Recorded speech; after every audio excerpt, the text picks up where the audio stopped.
Welcome to Playful Beginnings, a podcast about the magic of play therapy for therapists, students, and anyone interested. In our podcast, we'll explore the deeper understanding of play therapy and the skills we use when working with children. We hope to help you understand the why behind what we do and how it helps kids heal and grow. I'm Dr. Kristie Opiola, a working play therapist and university professor in North Carolina. I'm Dr. Maggie Parker, a play therapist and professor in DC. Okay. Hi, Kristie. Hey, Maggie. How are you? I am good. I'm really excited for today. Okay, so we're going to spend most of August and September talking about skills, and then we'll jump to another topic. Let us know if there's people that you want us to talk to or topics that you want us to cover. And if there are things that you think would be really helpful for the social media, things that you would like us to do, then we can do that. Kristie, how do you kind of explain or describe what reflecting content is and the benefits and purpose of it within child-centered? When we think about why do we use reflective responding in child-centered play therapy, there's a variety of reasons for us utilizing reflective responding. When I look at reflective responding, not just feeling, but just who they are as human beings on this space, in this world. It also builds trust and safety for the child within our therapeutic alliance. I consider reflecting content similar to paraphrasing in the adult world of therapy. So it really is the verbal content. And again, similar to tracking without trying to add interpretation or heavy on the emotional side of it. So my responses are me rephrasing what the child has said to me. Mm-hmm. So not parroting, not a parrot would say the exact words back, but with the intention of what the child said to be able to convey that back to them. It requires a lot of active listening. Mm-hmm. And listening to understand, not listening to respond. And I think it's about helping kids feel genuinely listened to and that they're cared about, right? And that there's empathy for their internal experiences. That's a big one for me. So they're not out there alone. And it builds a stronger therapeutic alliance when they feel heard and understood and that we can experience their internal world. Mm-hmm. It also affirms emotions that sometimes don't get affirmed in other locations or with other people, as well as their experiences. And I can't tell you how often I listen to adults deny kids their experience. That's not what happened. That's not, you shouldn't feel that way. And from their perspective, that's what happens. So within CCPT, they start to learn that their perspective can also be right, that it's not always corrected by an adult. Mm-hmm. And not that that happens for every kid, but it does happen for some kids. Yeah. And that causes, emotional turmoil internally for them. So it helps them gain insight or self-awareness for themselves. And then it also supports their autonomy. Yeah. So they get to see themselves as capable and that their meaning making of the world is trusted and validated. Yes. And I think that's a really important quality. So that support that we can give them is really detrimental for their long-term well-being and health. Yeah, I think that's right before you said trust, that's what popped into my head too, is that we trust them and we are responding in ways to show that we trust them. Mm-hmm. And I think a lot of times my students are very worried that we get it wrong. And that can happen with reflecting content or tracking, right? You may think that they're doing one thing, but they're actually doing something else. And so you're really trying not to put words in their mouth that aren't there, whether that be by labeling an object or trying to really encapsulate what it is that they're saying to you as you reflect that content back. Because you're trying to get the essence and understand what they're experiencing. And so if you are just saying like remotely, like you pick that up, you're doing that, but that doesn't display those things, nor does parroting back, I like ice cream, you like ice cream, right? That doesn't help either. And I think that's where the biggest hiccup comes in, is sometimes we listen to respond. And when we listen to respond, we get stuck in parroting. And the purpose of a reflection of content is really to help the child organize their thoughts. It is to be a mirror so they can hear their own voice, to gain awareness.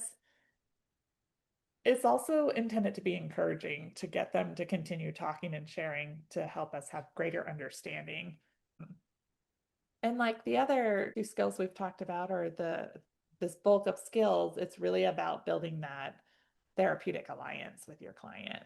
Mm-hmm. Yeah.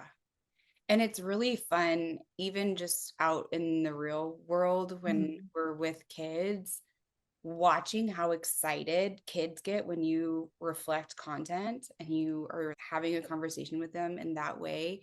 You can really see how excited they get, that they're just like, someone's listening to me. And it's heartbreaking and sweet at the same time. It feels really good that I'm able to do it. Then I'm like, oh, I bet like not everybody does this with kids. Well, I think they also feel respected. Yes. Right? Because we are not listening to correct, we're listening for understanding. I think they then feel more respected as a person. And I think that's really important. And I do, they do feel valued. And I do try to paraphrase in a way that's using some of their words, just not all of their words. So I don't want to change it to make it, which sometimes I know we can do as adults, to make it developmentally way up here where the child is, developmentally here. I need my reflection to match where they are developmentally. And sometimes I can be down here and the kid can be up here, right? But I have to be able to match. I have the capacity to flip.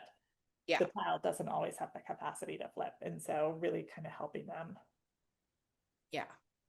And I think this is true of all of the skills really, but in reflecting reflective responses, but is trying to match their tone, whether it's tracking or feeling or reflecting content. Is if I am up here and they're not, that doesn't help them feel understood. That doesn't demonstrate that I am with them and understanding them.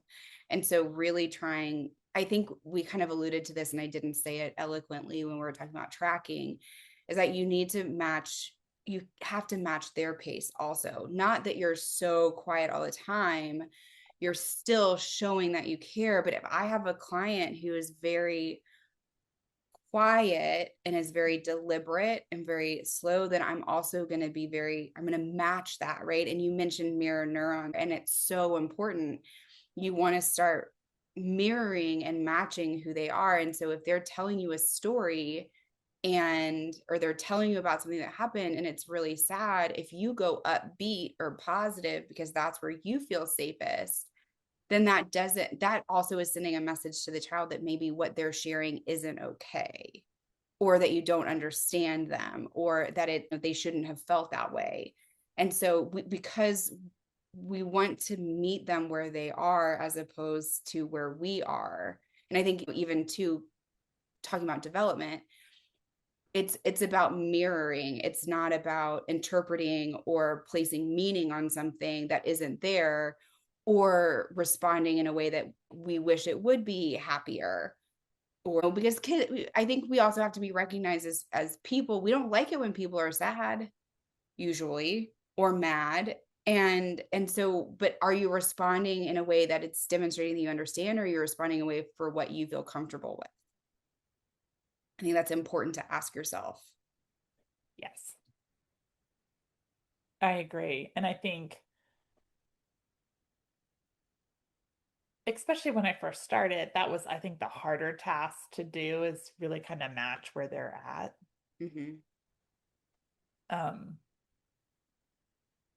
That takes time. Yeah. I think sometimes when you're first starting, it does feel interpretive. But if you look at the whole scope of everything the child shared with you, it makes sense. It's not interpretive in nature. Right. If you just look at the final statement and then your response, it may feel interpretive. We're not being like, oh, you clearly have a problem with your mother. Like that would feel interpretive. Yeah, or the tone that you give back could make it judgmental. And I think like that's like we can sit here and we could come up with one statement, a reflection, and we could use it with different like inflections and tones, and it would mean something different each time. Yep. Like, I really like your hair is very different than like, oh, I'm really like your hair. Yeah.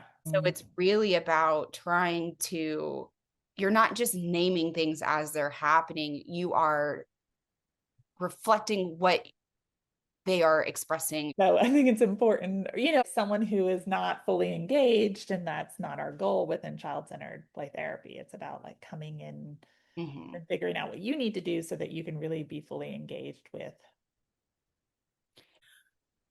How is that helping build a relationship? How is that demonstrating that you are in like contact with this child?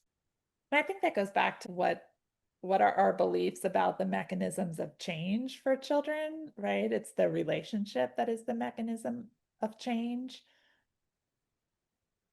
And as you're talking, that's what I keep hearing in my head is right. It's really like understanding what our big goal intention is within child-centered play therapy. It's not a whole bunch of skills or techniques that we're using.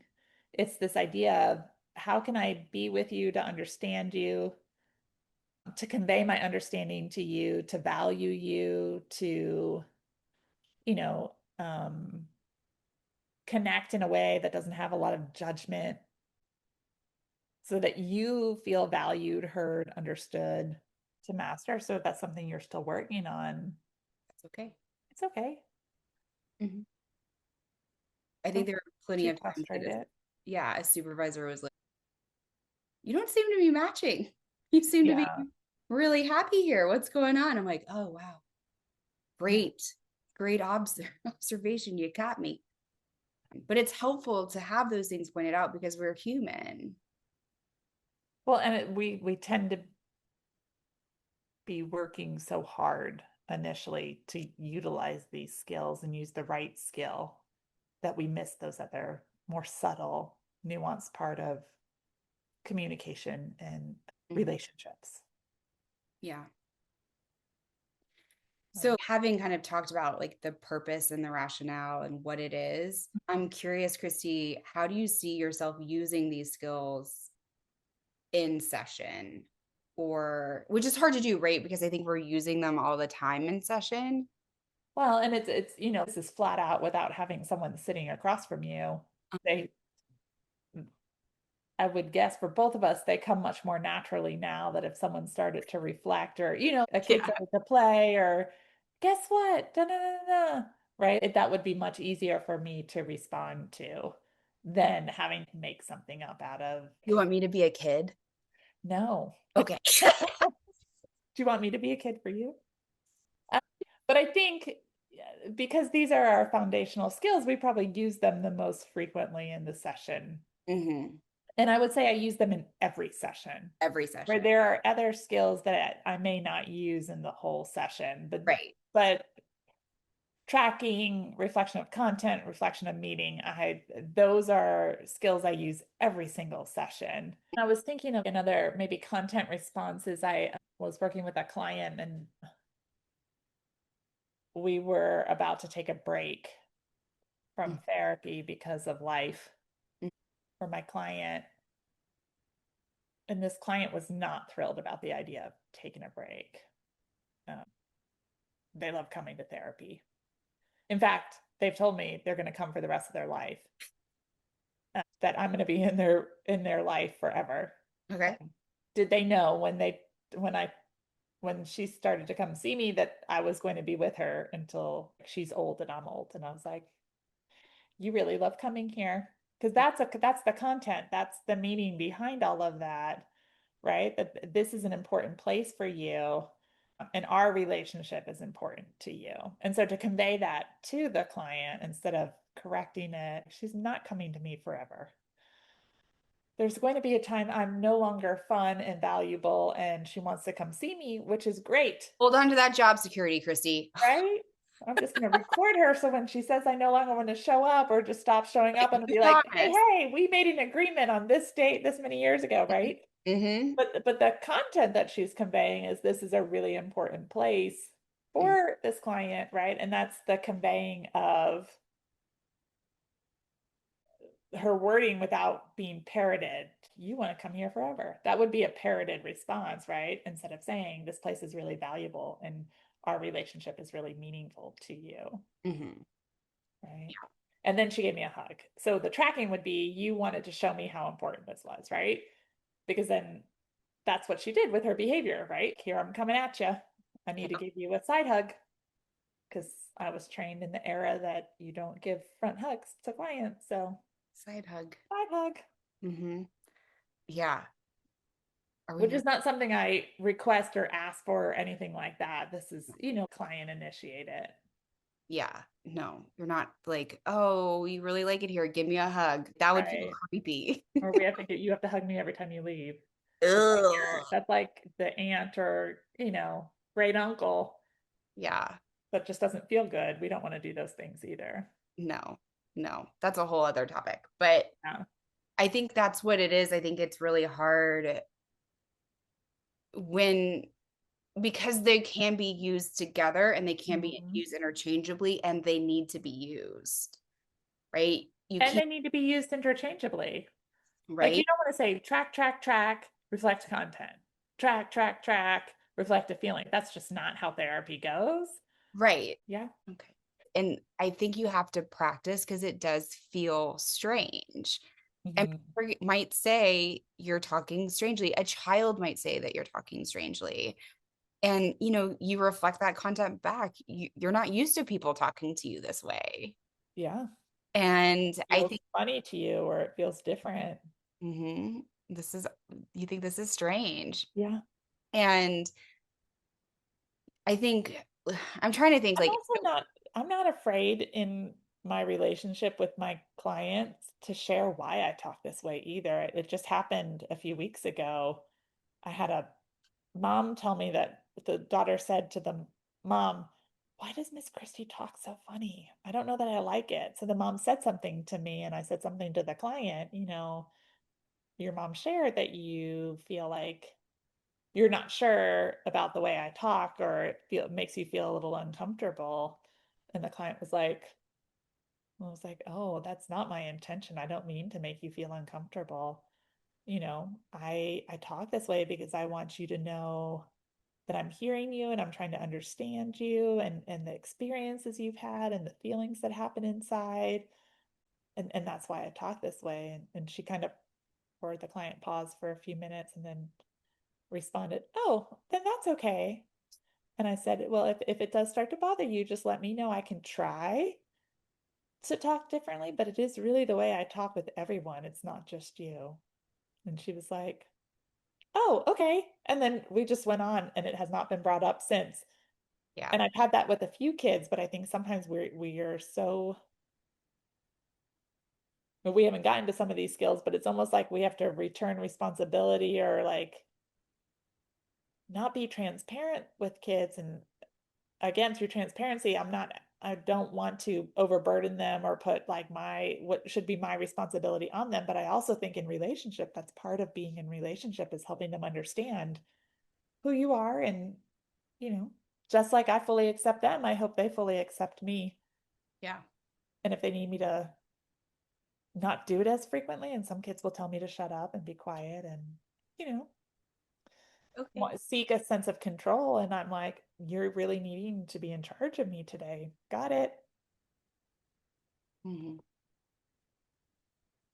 Yeah.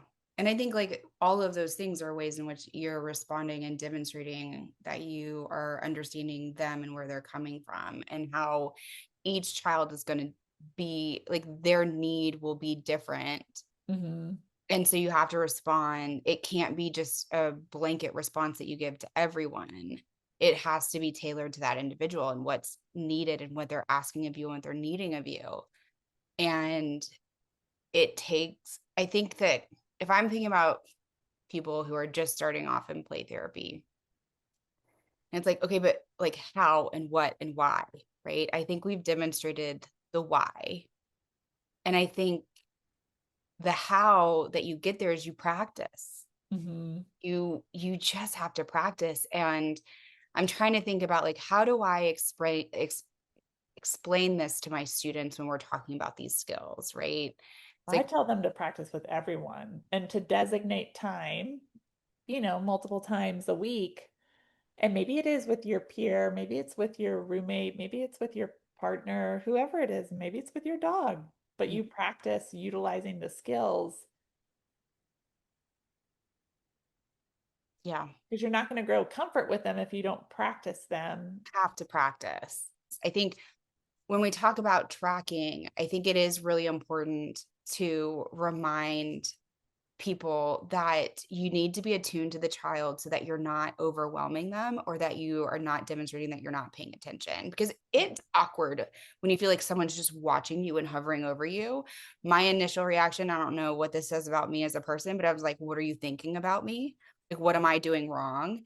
And so that I don't want a child to have that experience. And I also don't want to put something on the child that they haven't express themselves. And so that's why I really try and I think that's a tenet of child center. And so I can't say exactly how much, when I review people's tapes and I'm using these skills to provide notes and feedback, okay, here you could have said this. And I try and give multiple ways in which like things they could say, because I think that's important that like have that. But or you might be saying too much. What are you noticing about the child? And I think those are important things to kind of, as you're entering into this space and with these skills, these are the questions that I think are helpful for you to be reflecting on outside of the space is what was that feeling like for you? What was the child's response? What are you noticing in this space as you're doing this? Were there pieces that felt uncomfortable for you? Let's explore those things, right? It's hard. I think you have to trust your intuition a little bit too. And the challenge as a new therapist is, right, you haven't built that therapeutic intuition yet, but like as I'm going to call myself well seasoned, right? That there is this because I can watch a video and be like, gosh, there's a lot of silence, or I'm very overwhelmed. There was never a moment of silence. And so just looking, being able to evaluate both sides of that comes with a little seasoned intuition. And I Mhm. think that's what Maggie's saying of giving yourself a shot of like trying it lots of different ways. The challenge is what I like and what the child likes may be different. Different. So if I like more slow paced, like a not as frequent reflections, but then the child keeps looking at me and giving me cues that they're wondering what I'm thinking or why I'm not responding. Am I still paying attention? Different things like that. That should cue me in that I need to be speaking more frequently. And just like if I overspeak or I give no space for the child and they're feeling very watched, they're going to do things like turn their back, go into the tent, go behind the puppet theater, right? To find quiet spaces to be away from me, um, Mhm. so that they, feel like they've got a sense of freedom and autonomy in the playroom, as it's really uncomfortable for them. So I think those are the things. Maybe some things you want to watch for is like, how is the child responding? Because they're going to give you messages. They're Mm-hmm. going to communicate that with you. They are. They are. And I think and that's what's hard. And it's just fun being able to talk about this. It is fun. Yeah. Maggie and I can totally geek out about this stuff for hours, as you can tell. Yeah. Yeah. Thanks Thank for you. listening. Come Yeah. back next week so we can jump into our next skill. Our next skill. I know. We're excited about this whole series. So Yeah. come back and listen. We've enjoyed having you today. And don't forget to like and subscribe below. Yep. And check out our webpage, playtherapyspace.com. Thanks, guys. Bye.